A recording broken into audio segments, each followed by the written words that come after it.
Iya. Kira di bawah.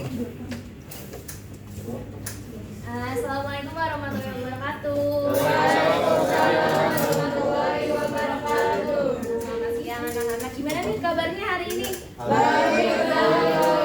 Oke, kalau ketemu lagi sama Ibu di pelajaran IPS di hari Senin ya. Setiap hari Senin pasti ketemu deh sama Ibu pokoknya. Sebelumnya mau nanya ke sekretaris, hari ini masuk semua atau ada yang izin? Masuk semua. Oke, alhamdulillah masuk semua. Sebelum kita belajar, kita doa dulu ya, boleh dipimpin sama Siap, doa dimulai. Doa selesai, beri salam. Assalamualaikum warahmatullahi wabarakatuh. Oke, terima kasih Adit sudah mengisi doanya. Oke, nah sekarang kita mau belajar tentang kegiatan ekonomi nih. Setelah sebelumnya kita udah belajar tentang ada kelangkaan, ada kebutuhan, terus ada prinsip sama motif ekonomi. Nah, sekarang kita mau ke kegiatan ekonomi yang nantinya kita akan belajar tentang produksi, konsumsi, dan distribusi. Oke, nah nanti Ibu juga berharap nih selama kalian menyimak pelajaran ini kalian bisa nanti menjelaskan pengertian produksi dan faktor-faktornya, terus menjelaskan pengertian distribusi dan jenis-jenisnya, juga menjelaskan pengertian konsumsi dan pengelompokannya, sama menjelaskan keterkaitan dari ketiga kegiatan ekonomi tersebut. Oke, nanti kalau misalkan kalian ada yang mau dicatat hal-hal penting, nggak apa-apa ya dicatat aja. Ya Bu.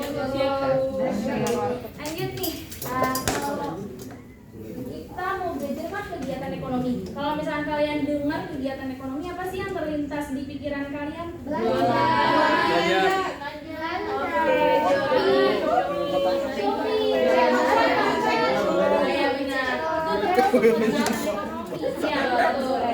Pokoknya yang berhubungan sama cuan gitu ya.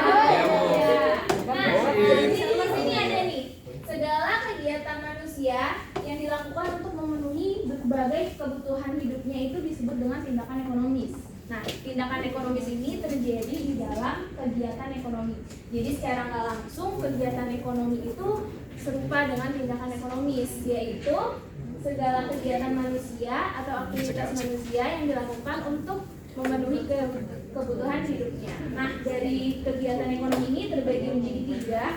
Ada produksi, yaitu menciptakan, terus ada distribusi, yaitu menyalurkan, dan konsumsi, menggunakan. Oke, lanjut aja nih. Yang pertama untuk produksi bisa dibacakan? Oh iya. Produksi adalah kegiatan menghasilkan barang atau jasa atau kegiatan menambah nilai guna barang atau jasa. Oke, terima kasih. Perlu diingat ya, kalau produksi ini ada kata-kata menambah nilai guna nih. Jadi produksi itu juga bukan cuman menghasilkan barang, tapi dia memberikan nilai guna yang lebih gitu, menambah nilai guna. Sama nih kayak contoh yang sini ada pabrik tekstil gitu. Misalnya ada dari kapas gitu ya, dibikin menjadi kain. Nah, kain itu kan menambah nilai guna kan, akhirnya bisa digunakan sama kita, ada manfaatnya gitu, manfaatnya bertambah. Sama nih kayak ini, petani mengolah sawah, kan ada sawah, lahan. Kalau misalkan gak diolah, nggak akan mungkin bisa dijadikan tempat pertanian. Ya, pertanian gitu kan. Nah, lanjut dari produksi ini ada faktor-faktornya nih, ada 4 faktor produksi. Itu ada 4. Yang pertama ada faktor produksi alam. Biasanya ini berkaitan dengan bahan baku. Itu bisa dari tanah, bisa juga dari hutan, tambang ataupun yang lainnya berkaitan dengan alam. Yang kedua ini ada faktor produksi tenaga kerja, berkaitan dengan sumber daya alam, sumber daya manusia. Kan tadi sumber daya alamnya udah ada nih, bahan bakunya udah ada. Lalu nanti pasti harusnya diolah sama manusia gitu kan, sumber daya manusianya. Karena percuma udah ada bahan baku tapi kita nggak ngolah gitu. Kalau untuk produksi tenaga kerja sendiri ini terbagi jadi 3 ya, ada tenaga kerja terdidik, terlatih, dan tenaga kerja tidak terdidik dan tidak terlatih. Yang ketiga ini ada faktor produksi modal, yaitu segala hasil produksi yang dibuat manusia dengan tujuan untuk menghasilkan barang-barang atau jasa-jasa lain. Tapi untuk produksi modal ini nggak cuma serta-merta uang, bisa gedung, bisa mesin. Misalkan Fauzan mau membangun konveksi, berarti dia harus punya mesin jahit kan. itu sebagai modal dia gitu. Yang terakhir ini ada faktor kewirausahaan. Kewirausahaan ini sebenarnya berkaitan sama SDM. Dia punya kemampuan untuk menyatukan faktor-faktor produksi lainnya agar menghasilkan suatu barang. Oke, kita next. Selanjutnya ada distribusi. Ada yang membacain distribusi?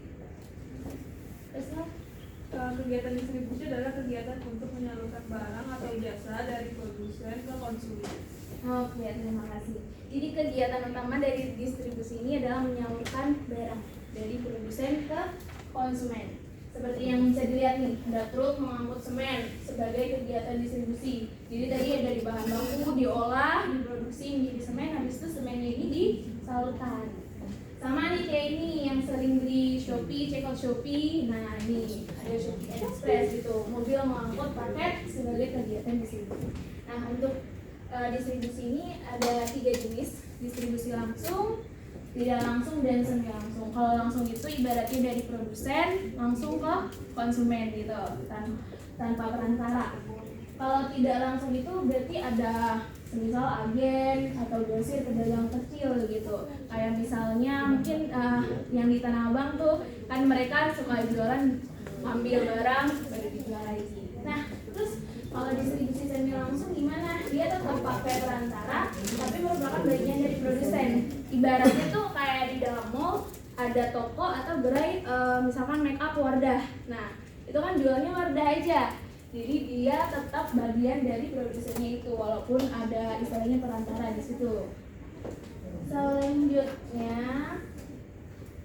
ada konsumsi, yang kegiatan ekonomi terakhir. Siapa yang mau bacain? Alika boleh? Segala kegiatan memakai, menggunakan atau menghabiskan penggunaan setiap barang baik secara berangsur-angsur maupun sekaligus habis.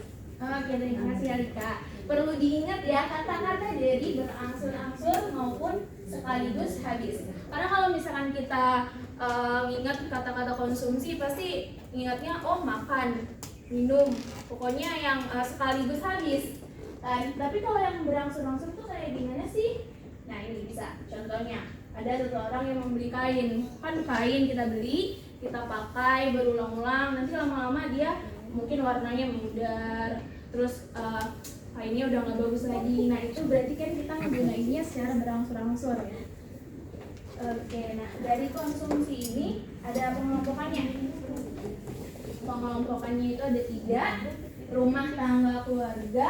Nah tingkat konsumsi rumah tangga keluarga ini beda-beda. Kenapa sih beda-beda? Karena kondisi rumah tangga juga berbeda. Nah biasanya itu faktor dari pendapatan sama faktor jumlah keluarga itu sendiri. Yang kedua adalah rumah tangga perusahaan. Nah kalau rumah tangga perusahaan itu tingkat konsumsinya itu beda dengan rumah tangga keluarga yang mungkin lebih kepada kebutuhan pokok. Tapi kalau misalnya rumah tangga perusahaan itu membutuhkan seperti modal, SDM dan sumber daya alam mungkin ya.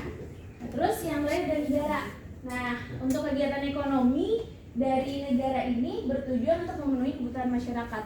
Ada yang bisa kasih contohnya nggak? Konsumsi dari negara itu apa? Misalnya impor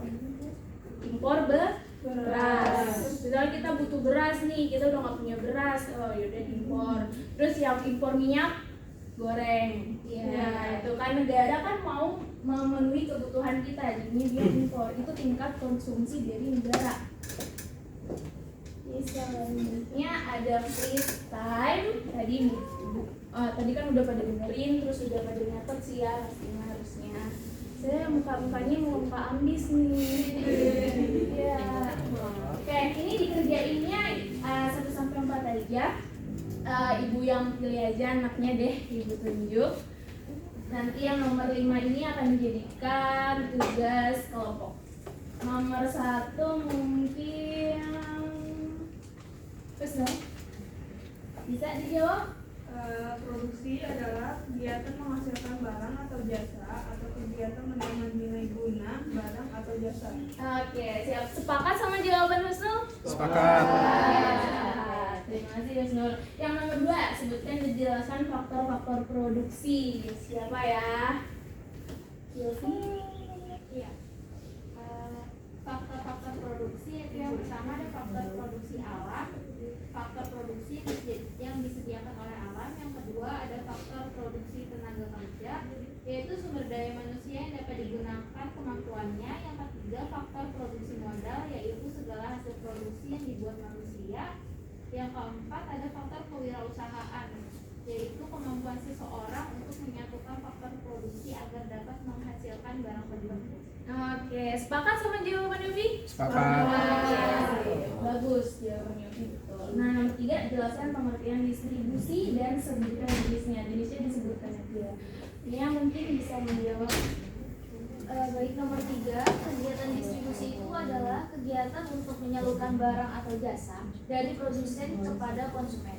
Nah, jenis-jenis distribusi sendiri itu ada 3, yaitu distribusi langsung, distribusi tidak langsung, dan distribusi semi langsung. Oke, terima kasih ya. Yang terakhir, jelaskan pengertian konsumsi dan sebutkan pengelompokannya. Ada yang mau jawab? Ibu Lelang, asik. Ada Alika? Konsumsi adalah setiap kegiatan memakai, menggunakan, atau menghabiskan penggunaan setiap barang secara berangsur-angsur maupun sekaligus habis. Konsumsi dikelompokkan menjadi rumah tangga keluarga, rumah tangga perusahaan, dan negara. Nah, oke, siap. Terima kasih Alika. Tadi jawaban dari Yofi, Husnu, Mia, dan Alika sepakat benar semua ya? Benar. Semoga nanti kalian juga udah pada paham nih tentang pengertian dan jenis-jenisnya. Nah, tadi kan maaf nih, yang nomor 5 Ibu minta dijadikan tugas kelompok ya. Sedikit mau dijelasin tentang gimana sih keterkaitan antara produksi, distribusi, dan konsumsi gitu. Nah, di sini udah Ibu kasih kegiatan produksi, distribusi, dan konsumsi saling terhubung, membutuhkan dan berkaitan. Tanpa ada salah satunya kegiatan ekonomi tidak akan berjalan. Jadi ibaratnya kalau misalnya produknya udah ada, produsennya ada, produksinya juga berjalan, tapi misalnya distributornya nggak ada, distribusinya nggak bisa nih didistributorkan barangnya itu, akhirnya nggak sampai ke konsumen, nggak bisa jadi kegiatan ekonomi. Begitu juga kalau misalkan produsennya ada, distributornya ada, tapi konsumennya nggak ada, lalu siapa yang beli? Nggak jadi lagi dibeli kan gitu. Jadi mereka bertiga ini, kegiatan ekonomi ini saling berkaitan satu sama lain. Nah, ini untuk didiskusikan ya, udah ada kelompoknya. Dipresentasikannya minggu depan, pertemuan selanjutnya. Sebelum Ibu tutup, ada yang ingin ditanyakan? Mungkin ada yang kurang jelas atau mau ditanya tentang tugasnya? Cukup Bu. Cukup. Oke, untuk kesimpulan ada yang bisa tolong dibacakan? Ya, Dinda. Kegiatan ekonomi merupakan kegiatan yang dilakukan manusia untuk memenuhi kebutuhan hidup, dimulai dari kegiatan produksi yang dilakukan oleh produsen dalam rangka menghasilkan barang sesuai kebutuhan konsumen. Kemudian distribusi merupakan kegiatan mendapatkan barang dan jasa yang dihasilkan oleh produsen dan konsumen sebagai pemakai barang hasil produksi. Dari ketiga pelaku kegiatan ekonomi, yaitu produsen, distributor, dan konsumen, saling ketergantungan satu sama lain. Oke, terima kasih Dinda sudah membacakan kesimpulannya.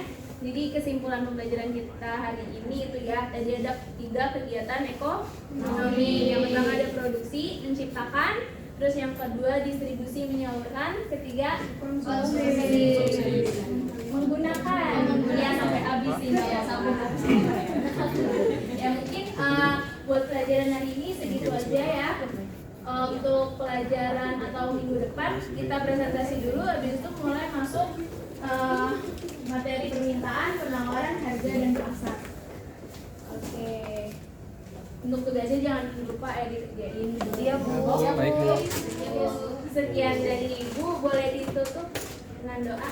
Oke, siap. Doa dimulai. Amin. Doa selesai, memberi salam. Assalamualaikum